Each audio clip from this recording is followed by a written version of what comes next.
Bom dia! Bom dia!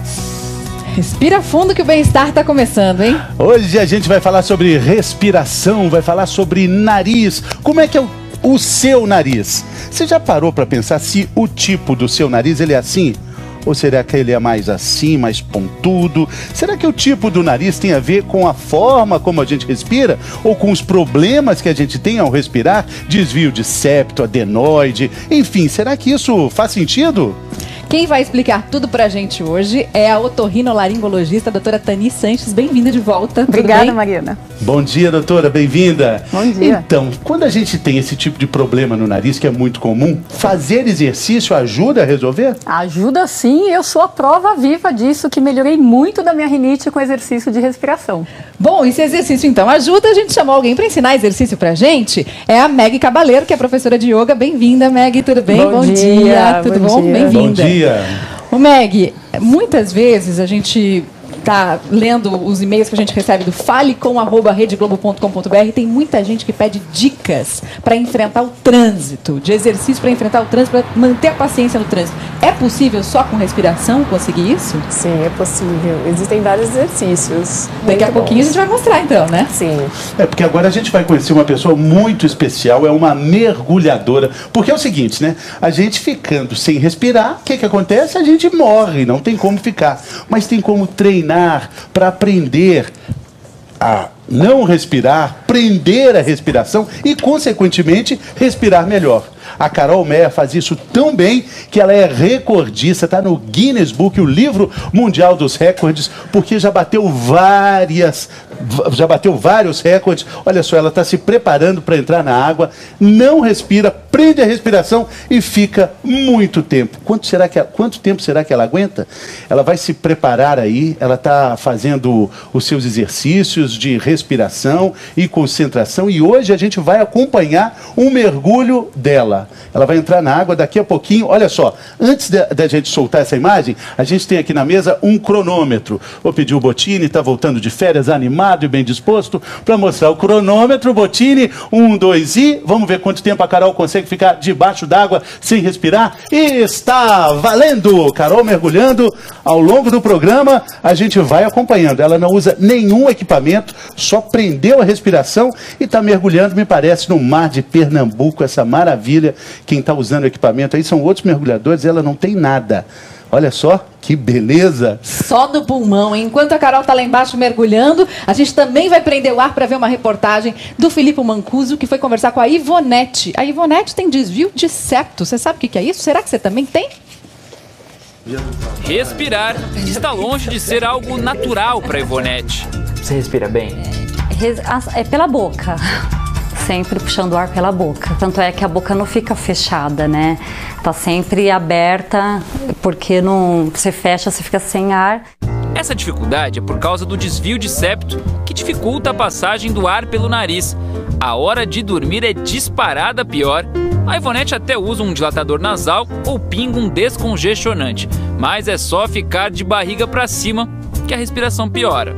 Ivonete, quer dizer que mesmo com o dilatador nasal, mesmo pingando o remédio, a dificuldade ainda é grande para dormir? Sim, passando o efeito, começa tudo de novo.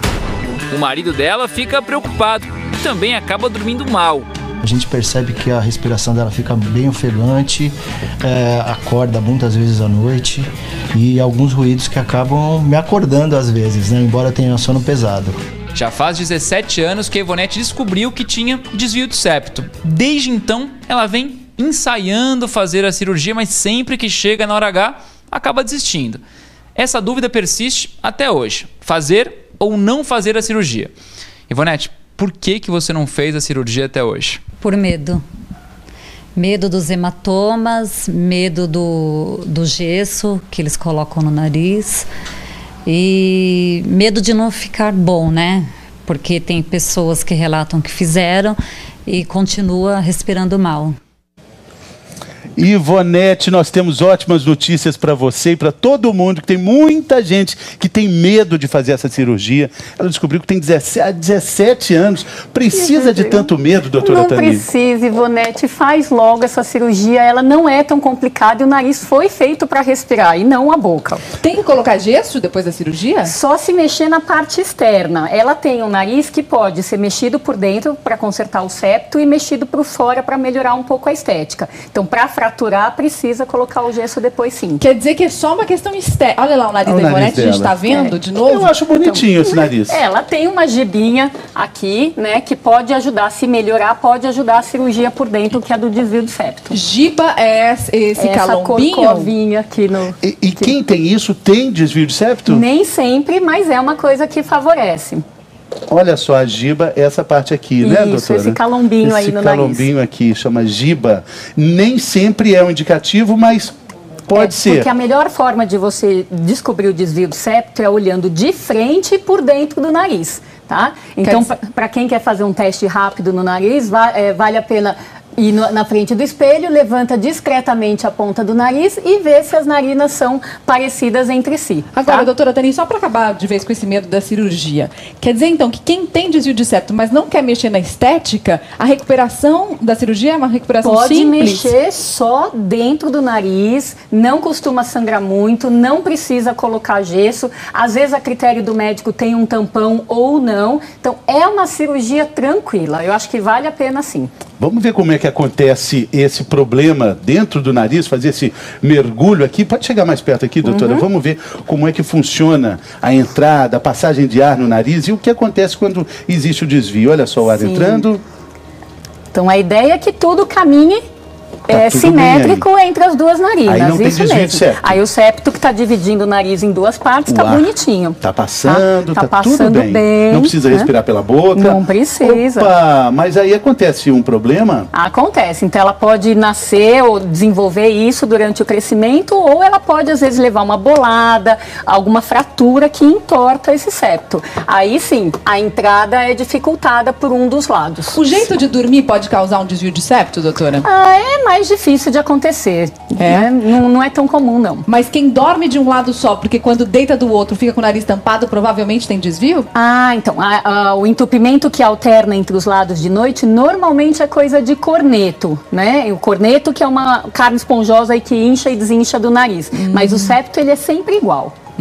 Sim, sim. Tem mais uma explicação aqui? A gente vai agora, olha só. Aí quando acontece a giba, né, que a senhora mostrou. Essa é a corcova, a parte estética, que muitas vezes pode ser feita na mesma cirurgia e a pessoa tem um benefício a mais, melhora mais da respiração e pode ter essa melhora por fora também. Só para tranquilizar, assim, a senhora disse, nem todo mundo que tem o nariz dessa forma tem o desvio de septo. Tem muita gente com esse nariz que respira super bem, não tem queixa nenhuma. Vamos ver aqui os tipos de nariz, a gente escolheu alguns aqui mais característicos. Olha só, esse aqui é um nariz... Então, quanto mais torto o nariz que a gente puder ver, ó, por exemplo, esse é o nariz que mais provavelmente deve ter por dentro, se a gente olhar por dentro e pela frente um desvio de septo, do que, por exemplo, esse aqui, que parece estar por fora super bem. O nariz arrebitado, né? Exatamente, Conhecido. O nariz arrebitado, que é o sonho de consumo de muita gente. Mas tem gente com o nariz arrebitado que pode ter desvio de septo também? Pode ter desvio de septo, tá? Pode sim. Então, o desvio de septo é sempre da parte interna e a gente acaba olhando só a parte de fora. Tá de fora. Esse nariz aqui é um nariz... É um nariz razoavelmente comum. Não daria, eu não ficaria tranquila de afirmar que tem desvio de septo só de olhar essa parte, não. Tem um carocinho do lado aqui, assim, ó, Então, ele tá mais crescido, mas não necessariamente ele tá torto. Então, torto é uma questão de dividir diferente um lado do outro, e não dele ser maior ou menor. Esse primeiro aqui eu brinquei, é o nariz do Louro José, né? Ele emprestou a foto pra gente. Tem também uma característica de problema com esse nariz? Pode ser que tenha, sim, desvio de septo. Pode ser. Quantos por cento da população a senhora acha que respiram direitinho como deve respirar, doutora Tani? Olha, muita gente tem o desvio de septo, só que o desvio é tão pequeno que não atrapalha a respiração. Então não é porque tem desvio que a gente sai operando, mas quando tem o desvio, a pessoa se queixa da respiração, sempre um lado é pior do que o outro, tem mais sinusite, mais infecções por causa disso, vale a pena fazer a cirurgia para tentar retificar. Quando a gente tem dois de uma coisa, é para os dois funcionarem mais ou menos simétricos. E você já falou, né? Quer dizer, quando leva uma bolada, pode também acontecer o desvio de septo. Pode, bolada, soco, agressão boxeador, física, lutador. Boxeador, exatamente, acidente. Normalmente o lutador de boxe até faz uma cirurgia antes, né? Já quebra o nariz antes para ficar mais Quebra, adaptado. tá bom, né? Todo nariz de lutador de boxe já é achatadinho. É, o nariz, a orelha, tudo é diferente, né? A gente tem aqui uma estradinha, doutora Tani, para mostrar como é que funciona. É bem parecido com o que a gente mostrou no telão, mas aqui dá para ver bem caracteristicamente. Acho que a melhor maneira da gente entender a passagem do ar pelo nariz é comparar com como se fosse uma estrada de duas pistas para o tráfego de carros, né? Então, se eu tenho o septo separando o nariz em duas metades iguais, o ar entra da frente e vem por aqui numa super boa. Às vezes, o septo pode ser só um pouquinho torto, como acontece em muitas pessoas, e elas não têm problema nenhum. Mas se a gente tem uma coisa assim, ó, entope a entrada daqui, entope a saída daqui, ou algo que seja completamente torto, assim como um S, a passagem dos carros, no fim, a entrada do ar no nariz, vai ficar complicada. Outra coisa que é importante de saber... Agora, a pessoa pode ficar fanhosa quando tem o desvio de septo? Pode, é outra pode. característica? Nariz entupido pode mudar a voz temporariamente ou permanentemente. Esses canudinhos aqui do lado... Isso aqui é como se fosse o acostamento da estrada. Isso chama corneto, é uma carne esponjosa que incha e desincha. E quando ela tá murchinha assim, você vê... tem passagem suficiente para o ar. Mas, às vezes, em casos de rinite ou de resfriado, o corneto pode ficar inchado, então ele rouba espaço da passagem do ar. Então, é uma das causas de entupimento. E é isso, por exemplo, que pode causar uma dificuldade de respiração na hora do sono de um lado ou de outro. Perfeito, porque é uma coisa que incha e desincha e, portanto, as mudanças são temporárias, são flexíveis. Quem tem o desvio de septo e tem o corneto assim, nessa forma, vai ficar muito difícil, né? Exatamente, mas acontece, né? Realmente ter o desvio e ter o corneto. Tem gente que passa a vida, então, respirando pela boca, não sabe o benefício, a maravilha de uma respiração perfeita pelo nariz. Exatamente, e respirar pela boca não aquece o ar, não filtra o ar e faz com que ele chegue mais frio e seco no pulmão, aumenta a chance de ter problema respiratório. Daqui a pouquinho a gente tem exercício para você respirar melhor, mas antes, vamos falar de um outro problema que também acontece nessa região, doutora Tani, que é a adenoide aumentada. Meu microfone até caiu aqui, deixa eu arrumar. Vamos ver aqui nesse telão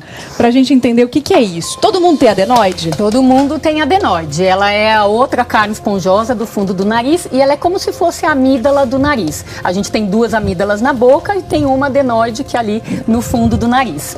Tá? E aí, o que acontece? Olha, toda uma passagem do ar normal, com adenoide pequena, que também não atrapalha esse trânsito, a passagem do ar. Mas, principalmente crianças, acabam tendo uma adenoide aumentada. Então, as crianças têm mais infecção, mais entupimento, porque a adenoide crescendo, ela dificulta a passagem do ar pelo fundo do nariz. Essa situação aqui pode acontecer, por exemplo, nesse momento de ar muito seco que a gente está vivendo agora em São Paulo, ou numa situação de resfriado, de gripe? Pode. Então, a mucosa, essa parte de dentro do nariz, ela reage como um todo. Pode inchar a parte da frente, que é o corneto que nós mostramos lá, pode inchar um pouco essa parte de trás, que é a adenoide, sim. Quanto mais pontos de inchaço, menor o trânsito do ar. Que tipo de sintoma uma pessoa que tem problema no nariz deve ficar atenta? Nariz entupido, que pode ser num ouvido ou num lado do nariz ou nos dois. Espirros, coceira, saída de aguinha, de coriza aquosa na rinite ou saída de catarro, amarelado, esverdeado, às vezes pus, nos casos de sinusite. E quando a adenoide é muito grande, roncos, principalmente quando a pessoa dorme de barriga para cima e às vezes até a apneia, que é a parada respiratória no meio da noite. Qualquer um desses sinais é hora de procurar um otorrino? Claro, a gente é suspeito para falar, mas a gente está aqui para fazer as pessoas respirarem bem. Maravilha. Respirar bem, né?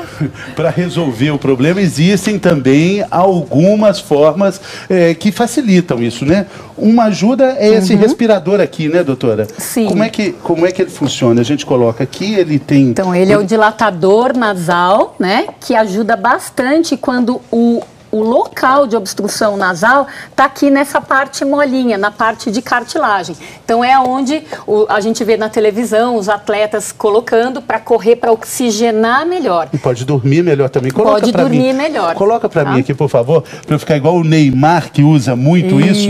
O nosso lema é ousadia, alegria. Isso, você coloca aqui na asa do nariz, chama a asa aqui, e ela ajuda a abrir um pouquinho essa parte de cartilagem. Maravilha, se eu tivesse uma bola, eu já começava a dar uma embaixadinha aqui. Outra performance. Muito bom. Todo mundo pode usar isso?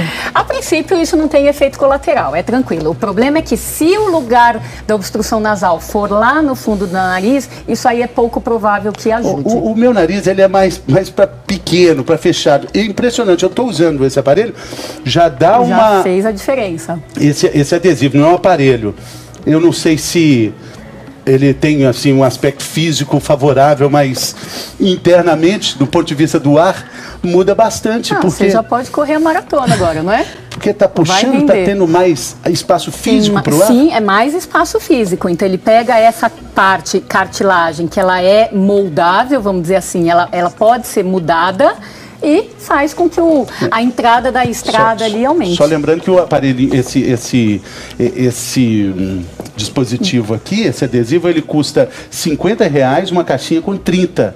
Mas eu estou vendo que vale a pena. Vale a pena, com certeza. É uma maneira simples.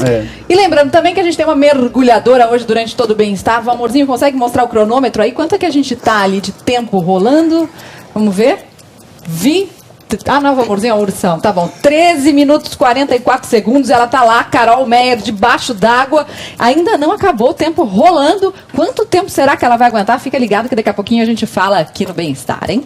Vamos fazer exercício para respirar melhor, né, Gui? Vamos lá. O que a gente pode fazer para, por exemplo, melhorar um desvio de septo que a gente falou tanto até agora? Nós temos a respiração alternada, que a respiração alternada nós usamos uma narina de cada vez, e aí dá até pra gente perceber. Eu posso ficar com esse Traz um copinho de água pra Meg, posso Ricardinho. Pode. Tá. Eu acho que melhor não, Fernanda. Melhor não? Melhor não, porque daí você não vai conseguir perceber como é que é essa entrada de ar. Tá bom. Então o que acontece? Trazer uma água pra você, porque... eu tô com a voz. Tá bom, Obrigada. Esse exercício vai fazer com que a gente tenha mais consciência da nossa respiração, né? Sim. Então, o que acontece? Essa respiração, eu tenho que ter bem a consciência das narinas, direita, esquerda. Eu posso fechar a narina esquerda, isso, e soltar todo o ar pela direita. Solta esse ar. Inspiro pela direita, lentamente, até os pulmões se encherem. Encheu, trocou. Fecha a direita, solta pela esquerda.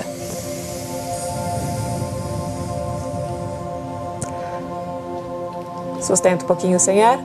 Inspire pela mesma. Fechou a esquerda e solta pela direita. Tô trocando a mão, não faz diferença, né? Não faz diferença. O importante é esse fechamento da narina, e você consegue perceber. Quando o ar passa, você consegue perceber se existe mais dificuldade da narina direita ou à esquerda. Eu sinto mais dificuldade para inspirar pela esquerda. Isso significa que eu tenho um desvio de septo? Isso significa que a sua narina esquerda é mais estreita. Não necessariamente isso te dá algum problema. Sabe quem está fazendo exercício junto com a gente, lá do outro lado? Sandra Nemberg. Percebeu alguma coisa diferente aí, não? Não. Eu acho que os dois lados são iguais. Eu estava vendo o perfil, né? Eu acho que eu não tenho problema, não. A gente costuma brincar lá em casa que eu não tenho nariz. Como assim não tem nariz? Ele é tão pequenininho que eu praticamente não tenho. Pois é, mas eu tô vendo, acompanhando, claro, tudo, e vai me dando uma certa falta de ar, né, de ver vocês falando de ar. Mas outro dia vocês vão tratar sobre a respiração aqui do diafragma, né, que acho que é onde eu mais sinto dificuldade. Daqui a pouco, Sandra, a gente vai falar sobre isso. E o mais curioso de tudo é que a gente vai mostrar, aqui tem um pulmão, né, a gente até estava falando na reportagem lá da mergulhadora, que a maior capacidade pulmonar fica aqui embaixo, perto da região do umbigo, né. Ela vai dizer daqui a pouco, 70% da nossa capacidade respiratória está nessa região. E a gente acaba respirando muito mais com essa parte de cima, né. Por isso que às vezes a gente tem falta de ar. Pois é, muito constante essa falta de ar. E, aliás, essa expressão, né, de tirar o fôlego, né, são expressões que a gente usa tanto e que tem tanto a ver com a respiração, né, e que a gente às vezes nem pensa que está respirando e quando se dá conta está faltando ar. É muito curioso. Eu espero que você não tenha nenhuma notícia de tirar o nosso fôlego. Daqui a pouquinho a gente volta com as notícias, tá bom, Sandra? Tá ok, já eu volto tá então. Bom, Tá até bom. já. Ué, porque agora a gente vai ver, dar uma olhada no cronômetro, saber como é que tá a Carol debaixo d'água. Vamos ver, dá pra ver o cronômetro? 17 minutos. A gente, 17. Que isso, é quase isso. Olha só, a Carol tá que mergulha. É isso aí, ela vai ficar 18 minutos embaixo d'água e quem vai mostrar pra gente, direto de Florianópolis, é a Larissa Schmidt. Vamos ver. Não? Ah, agora entrou. Entrou? Vai soltar ou não vai? Respira fundo, vai lá. Vamos lá, Soltou. 3, 2, 1, Larissa, vamos lá, folha.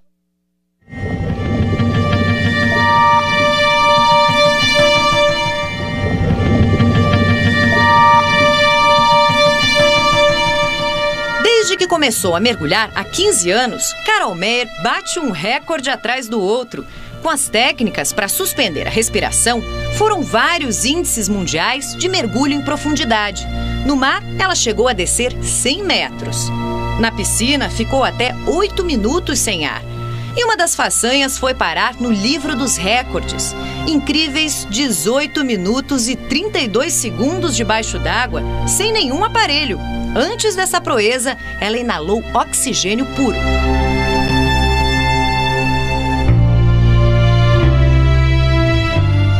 Essa especialista em prender o fôlego debaixo d'água e ensinar aos alunos como fazer isso do jeito mais seguro, que vai mostrar agora algumas técnicas, não de como segurar o ar, muito pelo contrário, a gente vai aprender a respirar da maneira mais correta, tanto no dia a dia como em situações de tensão, porque são exercícios que fazem parte da tua rotina, né, Carol? Exatamente. Para eu fazer uma boa apneia, é essencial que eu tenha uma qualidade na respiração. Fortalecer a musculatura ajuda a respiração. A Carol também pratica pilates. Normalmente, o que eu faço? A pessoa estressada, ela vai fazer a respiração curta, que é essa aqui. E geralmente vai respirar pela boca, que é pior ainda.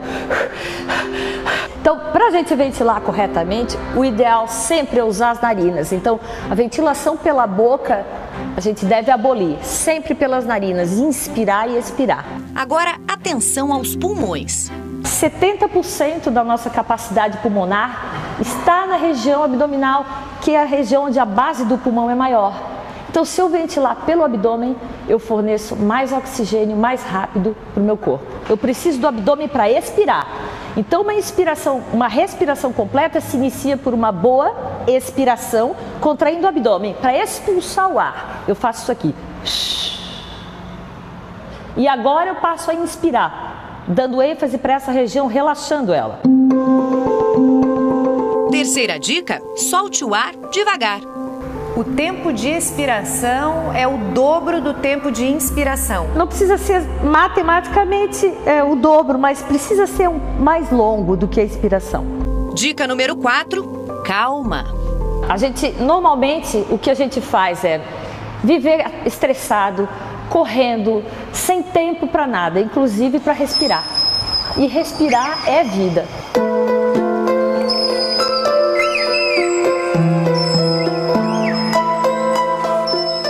E mais, hein? A gente vai falar sobre asma. Será que nadar resolve mesmo o problema da asma? Daqui a pouquinho, não ouse sair daí, hein?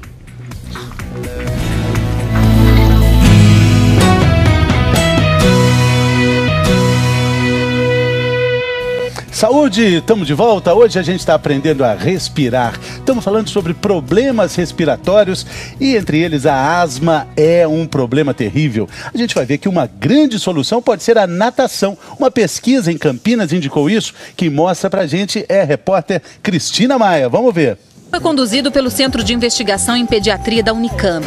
30 pacientes de 7 a 18 anos foram selecionados, todos com asma moderada, acompanhados no Hospital das Clínicas. Entre eles, as gêmeas Juliane e Caroline. Elas sofrem com problemas respiratórios desde que nasceram. As duas tomavam remédios pelo menos 2 vezes por semana para evitar as crises. Caroline já chegou a ser internada 2 vezes. Era muito ruim, assim, porque você fica com falta de ar, daí é ruim. Muita crise? Tinha bastante. Agora não tem mais. Foram 3 meses de natação, aulas de 50 minutos, 3 vezes na semana. Além disso, dentro e fora da água, os voluntários também foram treinados a controlar a respiração. Puxa, puxa, puxa, puxa, solta pela boca. Inspira. É importante que ela faça uma respiração diafragmática para encher todo o pulmão e soltar todo o ar. Porque uma das dificuldades do asmático é na hora da expiração, soltar esse ar. Melhorei bastante. Antes eu ficava muito cansada, agora eu fico cansada, mas é bem menos. Muitos médicos indicam natação para diminuir as crises com asma. Há vários estudos que mostram os benefícios do esporte para quem sofre com a doença. Agora, a grande inovação desse trabalho é que ele conseguiu comprovar cientificamente que a natação melhora o quadro geral da criança com asma. O ambiente úmido da piscina já melhora o ressecamento das vias aéreas. E a pessoa, estando na posição horizontal, que é a natação, ela não oferece resistência das vias aéreas, então o ar flui de uma maneira melhor. Embora tenha provocado melhora nos voluntários, a natação não substitui os medicamentos. Além de tratamento auxiliar, a natação também é uma boa opção de esporte para quem sofre com a asma. Mas a educadora física Ana Valim alerta sobre alguns detalhes na hora de escolher a academia. Uma das coisas é a temperatura da piscina. De 30 a 32, no inverno a gente aquece um pouquinho mais e no verão a gente deixa a temperatura um pouco mais fria, né? Mais agradável. Por quê? Porque o asmático não pode ter diferença de temperatura. Uma das outras coisas que nós temos aqui é a ventilação. Um pé direito alto, e isso faz toda a diferença para não acumular substâncias no ambiente. Isso vale para nossa casa também, né, doutora Tânia? Quer dizer, essa ventilação, Claro. pé direito um pouco mais alto, ar arejado, janelas abertas, para quem tem asma é fundamental. Claro, com certeza. Quanto mais arejado, com sol, melhor. O que é a asma? A asma é como se fosse uma crise de rinite alérgica, só que ao invés de ser no nariz, é no pulmão. É uma tentativa enorme, super rápida e forte do pulmão tentar eliminar alguma coisa que ele acha que está agredindo. Então ele fecha o brônquio, ele começa a produzir secreção e ele dá a falta de ar para não entrar mais nenhum desses agressores. E o que isso tem a ver com esse canudinho que está aí na mesa? Eu achei essa ideia ótima aqui, de mais ou menos a gente ter a ideia de como a gente está tomando um suco delicioso, de repente o canudinho entorta e fica sem a chegada do suco. Imagina isso acontecer na nossa respiração. Você está respirando, de repente fecha o seu brônquio ali e você interrompe a passagem de ar. Então é muito angustiante, é um quadro grave muitas vezes, pode impactar muito a qualidade de vida das pessoas. Tem exercício para melhorar isso também, vamos fazer? Vamos. Qual é o exercício que pode melhorar, por exemplo, uma crise de asma? No yoga, né, nós usamos a respiração do Foley rápido, que usamos a força do abdômen para expirar e inspiração rápida. Então, a inspiração e expiração são rápidas e com a força do abdômen para soltar o ar. Então, apenas nasal, sem utilização da boca. Então, nós vamos inspirar lento e profundamente. E ao soltar o ar, vou pensar como se fosse um espirro. E eu uso a força do abdômen. Colocar a mão aqui ajuda? É legal, assim, porque você vai sentir a força do teu abdômen funcionando.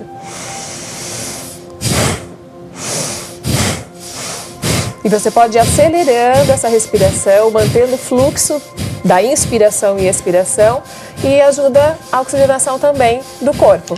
Pode sentir tontura depois que faz isso? Sente um pouco, né? Sente. E isso é legal, porque assim, na verdade não é ruim. É uma coisa ruim no momento, mas é só descansar um pouquinho e dar uma relaxada. E ajuda, né, doutora, também a hiperoxigenar o cérebro, dá uma relaxada também.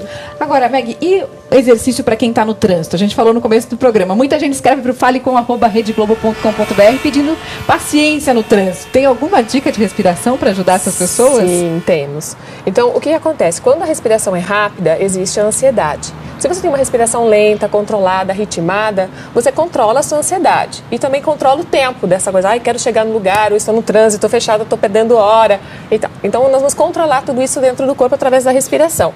Eu posso manter uma respiração em tempos, que eu posso contar. No trânsito, parou, vou inspirar. Então, vou inspirar em 4 tempos. Vamos lá, então? Vamos. Então, inspirando, fazendo uma respiração completa. Conta os seus tempos, 1... Parou. Sustenta 4 tempos.